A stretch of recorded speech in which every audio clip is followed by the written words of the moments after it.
La història va ser, diguem-ne, que el meu pare, que tenia un amic arquitecte, i ell havia comprat una finca aquí al terme municipal de Mont-roig, van tindre l'oportunitat de comprar una finca a la platja, que era d'una herència que hi havia hagut, i llavors, diguem-ne, van decidir que obririen farien uns apartaments, però, diguem-ne, entretant van obrir un càmping, van decidir obrir un càmping.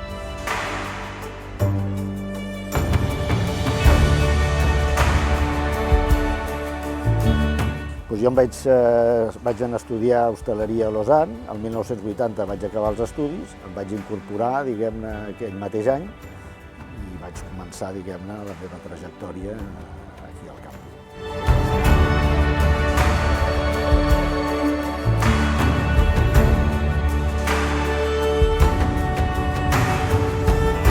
Sí, dintre a l'incorporar-me vam fer tot un programa de millores que vam anar desenvolupant des de l'any 1981 fins al 86-87 i, diguem-ne, tot això ens va permetre posicionar-nos, diguem-ne, com un dels millors càmpings europeus.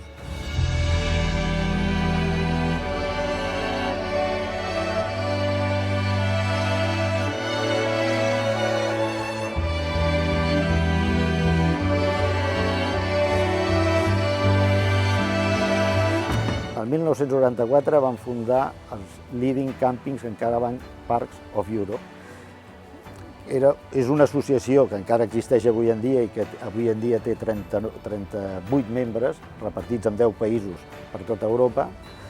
En aquella època la fundació va ser feta per 3 càmpings, nosaltres, l'Union Lido a Itàlia i el Sudze Camping a Alemanya. La idea era promocionar el càmping, diguem-ne, a nivell, diguem-ne, de turisme en general.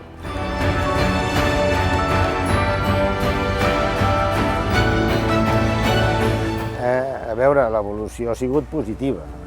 Ha sigut positiva, diguem-ne, tant a nivell, diguem-ne, d'associacions com el sector, que s'ha modernitzat, que ha invertit molt, que s'ha fet moltes millores.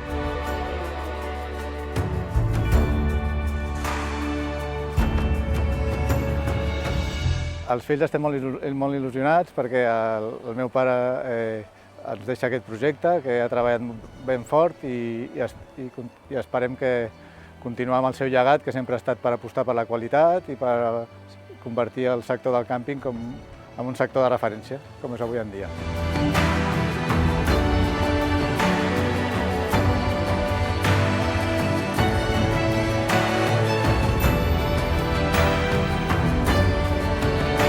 El premi d'aquest per mi és una mica especial, en el sentit que és un premi, diguem-ne, que no és dels consumidors o de les organitzacions que representen els consumidors, sinó que és del sector, i això dels companys de professió, i això d'alguna forma per mi és algo diferent i que em fa sentir molt satisfet que hagin pensat en mi.